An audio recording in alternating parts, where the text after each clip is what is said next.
He loves us. Do you love Him? Yes. What kind of love are you going to offer Him now? We love Him because He first loved us. The quality of love He gave to us is unsurpassed. Now, what kind of love are you going to display and are you going to offer to the one whose quality of love is never seen by humanity before? Ano ang klaseng pag-ibig ngayon ang ating ibubuhos sapagkat tayo na ngayon ang muling nagmamahal sa Kanya? Pag-ibig ang nagdala sa atin dito. Anong klaseng pag-ibig ang nagdala sa iyo dito? Sigurado ko hindi pag-ibig ng laman. Sigurado ko hindi pag-ibig ng salapi. Sigurado ko hindi pag-ibig ng kaibigan. Sigurado ko, mga kapatid, na hindi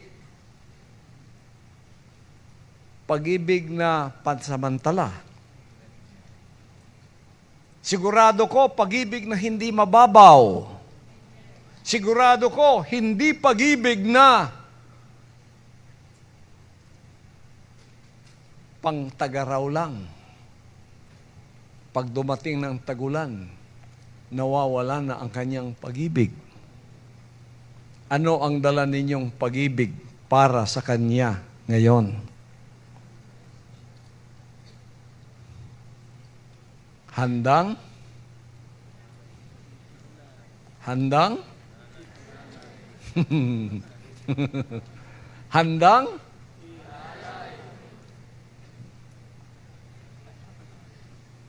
Handang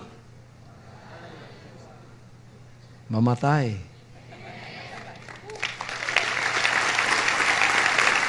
Baka naman, ang mahirap dyan, baka naman, tulad nung isang taong nakakita siya ng pagkaganda-gandang babae. Lumalakad. Nasa likod siya. Wow! Parang Miss Universe. Hinabol niya. Inawitan pa niya. Dahil sa'yo, nais kong mabuhay. Bigla man namang lumingon yung babae. Paglingon, mga kapatid, ang pangit-pangit.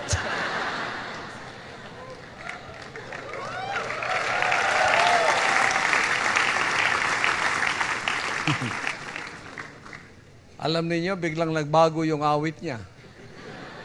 Bigla ba namang ang awit niya nagbago, pagkaganda ka pa ng awit niya, no? Dahil sa iyo, nais kong mabuhay. Nung lumingon ng mabuhay, pagkapangit-pangit, mga kapatid, anong sinabi niya? Ang mamatay ng dahil sa iyo.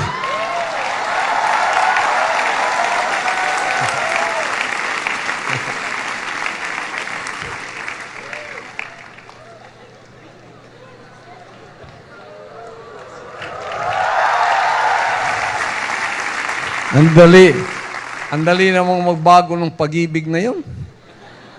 Paglingon pa lang, pag-ibig niya, bago na yung awit niya.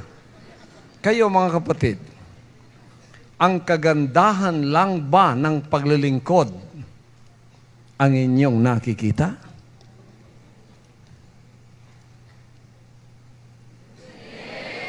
Baka dahil sa kagandahan nang ipinakikita ng Ama sa iyo, anak, mahal kita.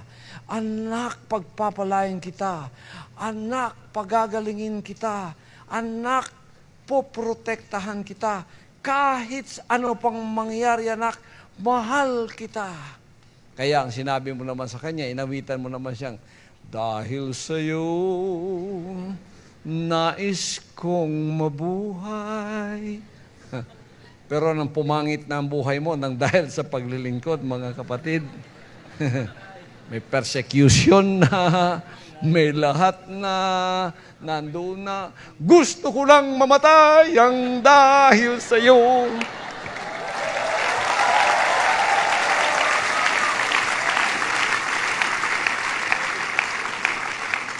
Sa paglilingkod natin, Pagka ang ating pag-ibig na naipunla ay katulad ng pag-ibig ng ating amang nakalarawan doon sa Kalbaryo, pumangit man ang buhay natin o gumanda ng dahil sa ating pagsusunod sa Kanya, ang awit natin ay pareho pa rin. Woo! Ang awit natin ay pareho pa rin. Dahil sa iyo, nais ko pa rin mabuhay. Pag tayo ay sinubukan, kapag subukan para mapatunayan ang mga puso natin ay tunay, ang awit natin ay hindi nagbabago.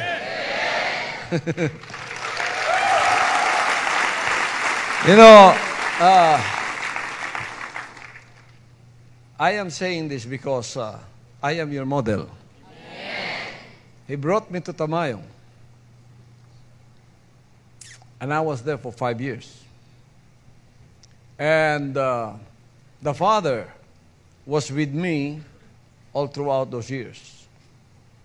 The persecutions I suffered during the day are unexplainable. They are beyond the human capacity to endure. I just wonder why I'm still here, because the Father gave me the strength to endure. It was Him who gave me the strength. So, my day life is so fangit. People mock me, including little children. I had no respect at all, and there was no shiver of dignity left in my being. Lahat. Open ako. I am an open game for everyone, my brothers and sisters. But during the night, miracles, visions, audible voice. At night, when the sun is down on the west, my night becomes beautiful, because miracles I have never experienced in my life, I begin to see. Spiritual experiences like hearing audible voice from the Father Almighty saying, I love you. I never experienced that before. Miracles after miracles. It's beautiful, as if the night should never end because of the beauty of it. In all throughout those years, the Father revealed to me His unending love. And then during the day, my day would not go without any fire. Apoy na naman, pagkakinagabihan, ang ganda na naman. Masarap maglingkod sa Ama. Sa kalagitnaan ng mga panahong ganon. Nagpapahiwatig ang Ama ng kanyang napakalaking pag-ibig sa kanyang anak, at nandoon ako ng mga sandaling yon. I was there all those times, and I heard always the voice of the Father. So, the persecution, hardships, tribulations, and trials and anguish of the day are compensated by the blessings of miracles, visions, audible voices during the night. Yes. So, everything was in a balance. I would be revived during our nightly devotions and nightly manifestations of the Father's love towards me by producing those miracles, telling me that those signs are He was with me, that He will bless me, that He will protect me, that I have nothing to worry about, because He always tells me that He loves me. That's why I also love that song. Don't send down angels to guide me day and night, and don't leave this heavy load that would break my burdens light. I don't want to see a miracle of your power and might, But I just want to know that you still love me, Lord. During the day, as if the Lord has left you. During the day, as if the Lord was not there. Because the unstoppable persecution sometimes makes you wonder, my God, are you still there? Don't you see what's happening to me? Don't you take pity on what's happening to me? And I felt the same feeling that the begotten Son of God on that cross exclaimed when he said, Father, Father, why hast thou forsaken me? I had those same feelings during the day of my sojourn in that mountain for 5 years.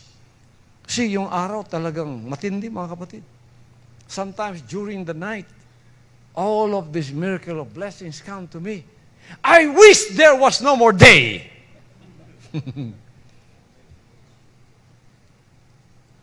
Ang sarap ng gabi na ganun ang lahat ng tinatanggap mo. Puro sinasabi ng Ama sa iyo, I love you, my son. Then miracles, lahat. Nananalangin ka, sana hindi na matatapos ang gabing ito. Sana hindi na mag-umaga. Ayun, lumilitaw pa rin ang araw. Eto na naman.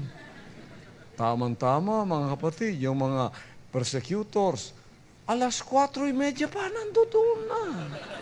Napakaaga nila. Naririnig ko na kanilang sasakyan.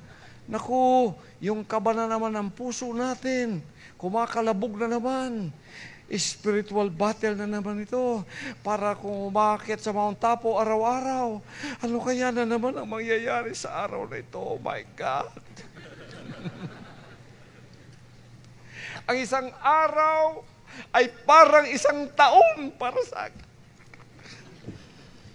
Para kung nagpapasa ng napakabigat na krus. Krus nga. He that followeth after me, let him carry his cross and follow me daily. So I followed him daily, my brothers and sisters. 5 years, that was my experience. 5 years of telling me during the night, occasions of devotions, prayers, and fellowships, how the Father loved His Son, how the Father protected and blessed me. And during the day, the devil will be there telling me how I hate you, how I will burn you, how I will weaken you, how I will show to you that you cannot endure these hardships. You will give up. As if I was hearing him tell Job, next, trials, all the cattle died and were, stolen by the enemy. One servant came to Job and say, I am the only ones left, Job. Your enemies came and stole all of your cows and slain all of your servants. I am the only ones left to tell you the bad news. The next following morning, here comes another one. Number 2, bad news again. But Job was never that kind of a servant of God whose love is very, very fickle. Whose love can change just in a moment. Dahil sa iyo, nais kong mabuhay. Nang mamatay ng dahil sa iyo. Never, never. In times of His blessings, in times of His trials, unbearable, in human terms, Job stayed the steady course of his faith by saying, God has given, God has taken away. Praise be to the name of God. Hallelujah, hallelujah. Praise the Father, praise the Father, praise the Father.